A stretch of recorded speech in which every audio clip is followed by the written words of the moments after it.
அன்புக்குரிய மோசி தொலைக்காட்சி நேயர்களே, மீண்டும் உங்கள் அனைவரையும் இன்றைய தவக்கால சிந்தனை பகுதியின் வழியாக சந்திப்பதில் மகிழ்ச்சி அடைகிறேன். இன்றைய தவக்கால சிந்தனையில் நாம் சிந்திக்கவிருப்பது அரசர் தாவீதினுடைய மனம் வருந்திய வார்த்தைகளை சிந்திக்க இருக்கிறோம். எப்பொழுது ஆண்டவராகிய கடவுள் தாவீது பாவம் செய்தவுடன் இறைவாக்கினர் நாத்தானை தாவீதிடம் அனுப்பினாரோ, அப்பொழுது தாவீது அந்த ஒரு சிறிய கதையை கேட்டு மனம் மாறியவராக, நான் ஆண்டவருக்கு எதிராக பாவம் செய்தேன், நான் கடவுளுக்கு எதிராக பாவம் செய்தேன் என்ற ஒரு ஒப்புரவான வார்த்தைகளை அவர் பயன்படுத்துகின்றார். பிரியமானவர்களே, தாவீது யார் யாருக்கு எதிராக பாவம் செய்தார், ஏன் கடவுளுக்கு எதிராக பாவம் செய்தேன் என்று சொல்ல வேண்டும். ஏனென்றால் தாவீது பெத்சபா, இத்தியரான உரியாவின் மனைவியான அந்த பெத்சபா என்பவரோடு தகாத வகையில் உடலுறவை மேற்கொண்டு கடவுளுக்கு எதிராக, பெத்சபாவுக்கும் எதிராக அவர் பாவம் செய்கிறார் என்பதை நாம் பார்க்கின்றோம். இரண்டாவதாக, இந்த குற்றம் தெரிந்து விடுமோ என்ற பயத்தில் அந்த இத்தியரான அந்த உரியாவையும் போரிலே முன்பாக செல்ல சொல்லி அவரையும் கொன்றுவிடுகின்றார். ஆகவே தாவீது மனம் வருந்தியதாக இருந்திருந்தால் நிச்சயமாக நான் பெத்சபாவுக்கு எதிராகவும் உரியாவுக்கு எதிராகவும் பாவம் செய்தேன் என்று தான் தனது அந்த ஒப்புரவு வார்த்தைகளை அவர் பயன்படுத்தி இருக்க வேண்டும். ஆனால் ஏன் தாவீது நான் கடவுளுக்கு எதிராக பாவம் செய்தேன் என்ற அந்த வார்த்தையை பயன்படுத்த வேண்டும் என்பதை நாம் இன்று நிச்சயமாக சிந்திக்க அழைக்கப்படுகின்றோம். பிரியமானவர்களே, எதற்காக தாவீது கடவுளுக்கு எதிராக பாவம் செய்தேன் என்ற அந்த உள்ளுணர்வை பெற வேண்டும் என்றால் ஒரே ஒரு காரணம் தான் உண்டு. தாவீதை ஆண்டவர் தனிப்பட்ட வகையிலே மிகவும் ஆசீர்வாதமாக இஸ்ரேல் மக்களுக்கு தலைவராக ஏற்படுத்தினார் என்பது இஸ்ரேல் மக்களின் வரலாறு. ஏன் இன்றளவும் நாம் தாவீதை தாவீது என்று கூறுவதை விட தாவீது அரசர் என்று தான் கூறுகின்றோம். ஏனென்றால் தனது அப்பாவிற்கு கடைக்குட்டியாக இருந்த தாவீது, 8வது மகனாக இருந்த தாவீதை ஆண்டவர் அந்த 7 பேரையும் நிராகரித்து 8வதாக ஒரு ஆடு மேய்ப்பவன், ஒரு இடையனை கடவுள் ஒட்டுமொத்த இஸ்ராயல் மக்களுக்கு, தன்னால் தேர்ந்து கொள்ளப்பட்ட மக்களுக்கு அரசராக உயர்த்தினார். ஆகவே எப்பொழுதுமே கடவுள் தாவீதின் மீது ஒரு தனிப்பட்ட ஒரு பற்றை கொண்டிருக்கின்றார், தனிப்பட்ட ஒரு அருளை அவரது வாழ்வில் பொழிந்திருக்கின்றார். இரண்டாவதாக, மிகவும் சிறு வயதிலேயே தாவீதிற்கு அந்த வெற்றியின் ரகசியத்தை அல்லது அந்த வெற்றியின் சுவையை கொடுக்கின்றார். எப்பொழுது கோலியாத்தை எதிர்த்து போரிடுகின்றார். மிகப்பெரிய உருவம், பிரம்மாண்டமான உருவம். அந்த உருவத்தை தாவீது 5 கவன்கல்களை கொண்டு அந்த கோலியாத்தை வீழ்த்துகின்றார். வெற்றியின் ரகசியத்தை, அந்த வெற்றியின் சுவையை அவர் சிறு வயதிலேயே சுவைக்கின்றார். இவ்வாறாக பல அருள் நலன்களையும் பலவிதமான புகழ்களையும் தாவீதிற்கு கடவுள் தொடர்ந்து கொடுத்து கொண்டே இருந்தார். அது மட்டுமல்ல, தாவீது எப்பொழுது கடவுளே நான் உமக்கு ஒரு வீடு கட்ட வேண்டும், கோவில் கட்ட வேண்டும் என்று கேட்கும் பொழுது கடவுள் கூறுகின்றார், நீ எனக்கு வீடு கட்ட வேண்டாம், நான் உனக்கு வீடு கட்டுகிறேன். என்ன அந்த வீடு? உனது வழிமரபில் உலகின் மீட்பர் பிறப்பார் என்று கூறுகின்றார். ஆகவே தான் குருடர்களும் பார்வையற்றவர்களும் அல்லது பல வியாதிக்காரர்களும் ஆண்டவர் இயேசுவை நற்செய்தியிலே தாவீதின் மகனே என் மீது இறங்கும் என்ற அளவுக்கு காலங்களையும் கடந்து வென்ற ஒரு மனிதராக தாவீதை கடவுள் உயர்த்தினார். இவ்வாறாக நான் உன்னை எனது கண்ணின் கருமணி போல் நான் உன்னை உயர்த்தினேன், உன்னதத்தின் மாட்சிக்கு உயர்த்தினேன். ஆனால் நீயோ தீய வழிகளில் சென்று கொண்டு எனது அன்பை புறக்கணித்து நீ என்னை விட்டு விலகி சென்று விட்டாய் என்றது ஒரு செய்தியைத்தான் இறைவாக்கினர் நாத்தானின் மூலமாக கடவுள் அவருக்கு கொடுக்கின்றார். உடனடியாக நான் தவறு செய்தது பெத்சபாவுக்கோ அல்லது உரியாவுக்கு எதிராக மட்டுமல்ல, மாறாக என்னை பல அருள் நலன்களால் பொழிய செய்த கடவுளுக்கு எதிராக பாவம் செய்து விட்டேன் என்று மனம் வருந்தி மிகவும் அழகிய ஒரு திருப்பாடலை அவர் எழுதுகின்றார். திருப்பாடல் 51. கடவுளே, உமது பேரன்புக்கு ஏற்ப என் மீது இறங்கும் என்ற ஒரு அழகிய திருப்பாடலை எழுதுகின்றார். தயவு கூர்ந்து இன்று உங்களது வீட்டில் அமர்ந்து கொண்டு அந்த திருப்பாடல் 51 வாசியுங்கள். மிகவும் குறிப்பாக இந்த தவக்காலத்திலே அந்த திருப்பாடல்கள் பயன்படுத்தப்படாத கோவில்களே கிடையாது. அனைத்து மனிதர்களும் அந்த திருப்பாடல்களை ஏதேனும் ஒன்று கேட்கலாம் அல்லது வாசிக்கலாம். ஆகவே இந்த தவக்காலத்தில் இருக்கக்கூடிய நாம் அந்த திருப்பாடல் 51 நாம் எடுத்து வாசிப்போம். எவ்வாறு தாவீது தனது உள்ள குமுறலை, எவ்வாறு தனது ஒப்புரவின் வார்த்தைகளை கடவுளுக்கு அவர் சமர்ப்பிக்கின்றார், கடவுளும் அவரை தனது அன்பு பிள்ளையாக மீண்டும் ஏற்றுக்கொள்கின்றார் என்பதை நாம் சிந்தித்து பார்க்க வேண்டும். நமக்கும் கடவுள் தனிப்பட்ட வகையிலே பலவித அருள் நலன்களை பொழிந்துள்ளார்.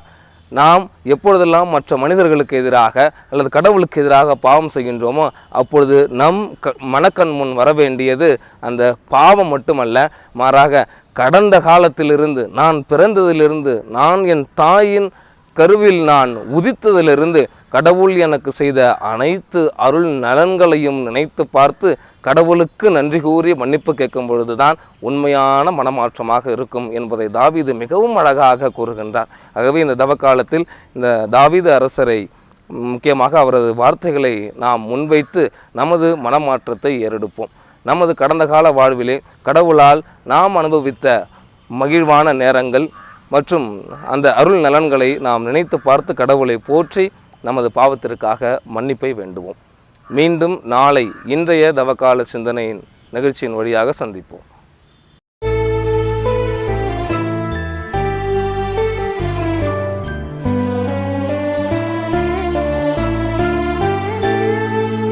ஆண்டவரே இரக்கமாயிரும், ஆண்டவரே இரக்கமாயிரும், ஏனெனில் நாங்கள் பாவம் செய்தோம், ஏனெனில் நாங்கள் பாவம் செய்தோம். ஆண்டவரே இரக்கமாயிரும், ஆண்டவரே இரக்கமாயிரும். கடவுளே, உமது பேரன்புக்கேற்ப எனக்கு இரங்கும், உமது அளவற்ற இரக்கத்திற்கேற்ப என் குற்றங்களை துடைத்தருளும், என் தீவினை முற்றிலும் நீங்கும்படி என்னை கழுவி அருளும், என் பாவம் அற்று போகும்படி என்னை தூய்மைப்படுத்தி அருளும். ஆண்டவரே இரக்கமாயிரும், ஆண்டவரே இரக்கமாயிரும், ஏனெனில் நாங்கள் பாவம் செய்தோம், ஏனெனில் நாங்கள் பாவம் செய்தோம். ஆண்டவரே இரக்கமாயிரும், ஆண்டவரே இரக்கமாயிரும், ஏனெனில் என் குற்றங்களை நான் உணர்கின்றேன், என் பாவம் எப்போதும் என் மனக்கண் முன் நிற்கின்றது. உமக்கு எதிராக நான் பாவம் செய்தேன், உம் பார்வையில் தீயது செய்தேன். ஆண்டவரே இரக்கமாயிரும், ஆண்டவரே இரக்கமாயிரும், ஏனெனில் நாங்கள் பாவம் செய்தோம், ஏனெனில் நாங்கள் பாவம் செய்தோம். ஆண்டவரே இரக்கமாயிரும், ஆண்டவரே இரக்கமாயிரும். கடவுளே, துயதோர் உள்ளத்தை என் உள்ளே படைத்தருளும், உறுதி தரும் ஆவியை, புதுப்பிக்கும் ஆவியை என்னுள்ளே உருவாக்கி அருளும். உமது முன்னிலையிலிருந்து என்னை தள்ளிவிடாதேயும். உமது தூய ஆவியை என்னிடம் இருந்து எடுத்து விடாதேயும். ஆண்டவரே இரக்கமாயிரும்.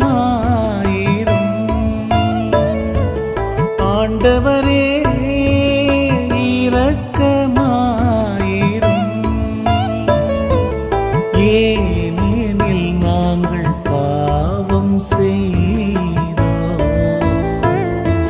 ஏனெனில் நாங்கள் பாவம் செய்தோம். ஆண்டவரே இரக்கமாயிரும்.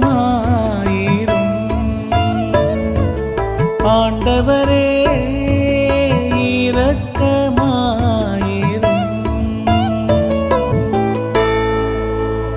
மீட்பின் மகிழ்ச்சியை மீண்டும் எனக்கு அளித்தருளும்.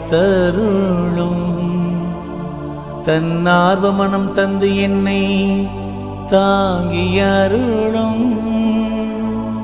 என் தலைவரே என் இதழ்களை திறந்தருளும். அப்பொழுது என் வாய் உமக்கு புகழ் சாற்றும். ஆண்டவரே இரக்கமாயிரும். ஆண்டவரே இரக்கமாயிரும். ஏனெனில் நாங்கள் பாவம் செய்தோம். ஏனெனில் நாங்கள் பாவம் செய்தோம். ஆண்டவரே இரக்கமாயிரும். ஆண்டவரே இரக்கமாயிரும்.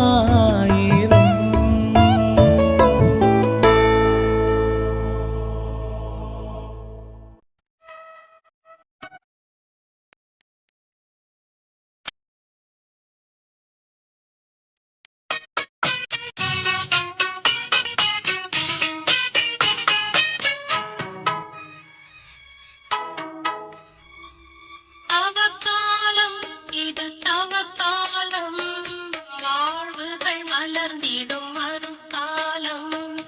தவக்காலம் இது தவக்காலம், வாழ்வுகள் மலர்ந்திடும் மறுகாலம்.